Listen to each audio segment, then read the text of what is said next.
The greatest shooter in NBA history almost never became a Golden State Warrior, and he didn't want to be one. His father didn't want him to be one either. The night before the 2009 NBA draft, Stephen Curry's agent was calling the New York Knicks, practically begging them to trade up and take him. The wild part? The Knicks wanted him too. One pick separated Steph Curry from New York. And one decision changed basketball forever. Because if Curry becomes a Knick, there's probably no Warriors dynasty, no Splash Brothers, no basketball revolution centered around the three-point line, and maybe not even the same Stephen Curry we know today. It's June 2009. The Knicks are desperate, having won nothing meaningful in years, and the franchise is already dreaming about LeBron James entering free agency in 2010. Meanwhile, Steph Curry is coming out of Davidson after becoming the most exciting player in college basketball. But NBA scouts aren't fully convinced.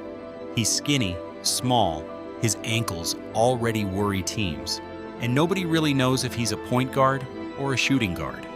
Mock drafts have him going anywhere from 4th to 10th. But one thing is clear, Steph wants New York.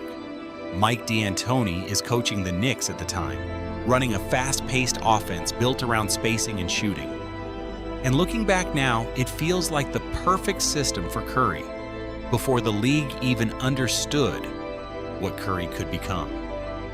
Del Curry later admitted Steph loved the idea of playing at Madison Square Garden. The only problem was that Golden State held the 7th pick. And the Warriors already had Monta Ellis, their young star guard averaging nearly 20 points per game. Around the league, the logic seemed obvious. Golden State wouldn't draft another undersized guard. Steph's agent believed that too, and warned the Knicks directly. If you want Steph, trade up, because Golden State might actually take him. But New York didn't move.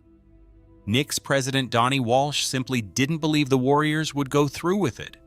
Then draft night arrived at Madison Square Garden, the building Steph dreamed about playing in, with a crowd that wanted him badly. David Stern walked to the podium and announced that with the 7th pick in the 2009 NBA draft, the Golden State Warriors selected Stephen Curry from Davidson College. The Garden booed instantly, not because they hated Curry, but because Golden State had stolen him. One pick later, the Knicks selected Jordan Hill, and just like that, basketball history changed. But here's the part that almost made everything irrelevant. The Warriors nearly traded Steph immediately after the draft. Golden State discussed a deal with Phoenix, centered around Amari Stoudemire, and Curry almost became a Sun before playing a single NBA game. But Golden State backed out, and that decision changed the league forever. Now imagine the Knicks had traded up and drafted Curry instead. At first, it probably works beautifully. D'Antoni's offense was built for a player exactly like Steph. Fast pace, constant movement, quick threes, spacing everywhere. And Curry, in New York, instantly becomes one of the league's most exciting young guards. The Garden crowd falls in love with him immediately. Every deep three becomes national news, and the New York media starts building the narrative that this kid is different. Then comes 2010 and LeBron's free agency, though having Curry likely changes nothing there. Since LeBron still wanted Miami's structure, Dwyane Wade, and an immediate championship situation.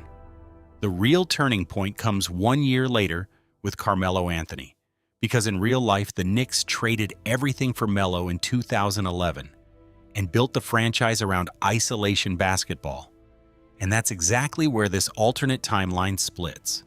In the best version of this story, New York stays patient, trusts Curry, and builds around shooting and spacing years before the rest of the NBA fully catches up.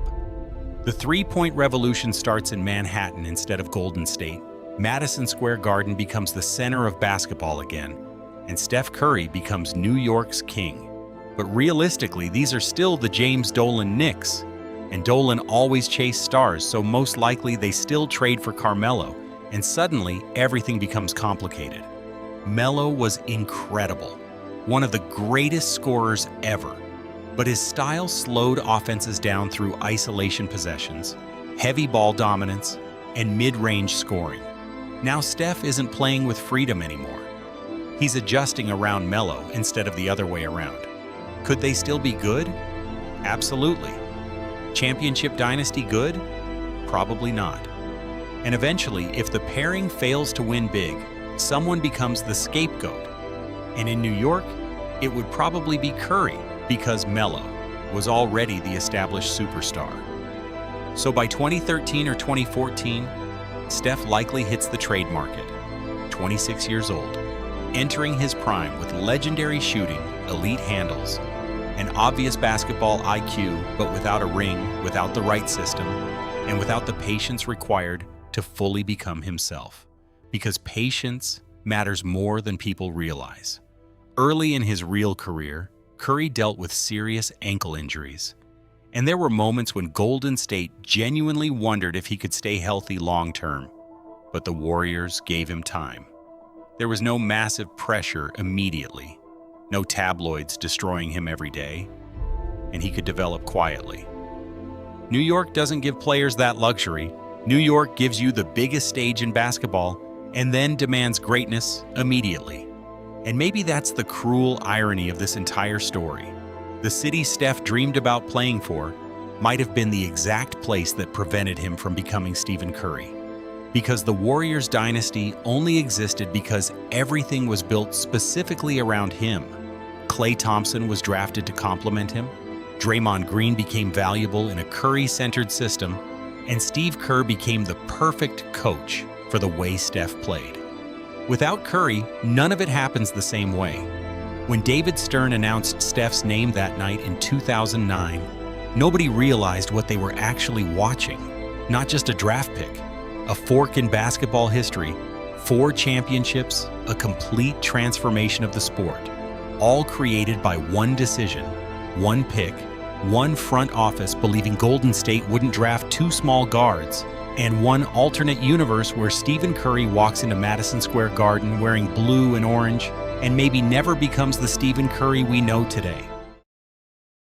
But Golden State also is on the clock. We can go back to the draft day. I remember Don Nelson calling me and say, "Hey, what's your feelings toward drafting our son?" I said, "We don't." You asked me the question, I'm gonna tell you the truth, don't.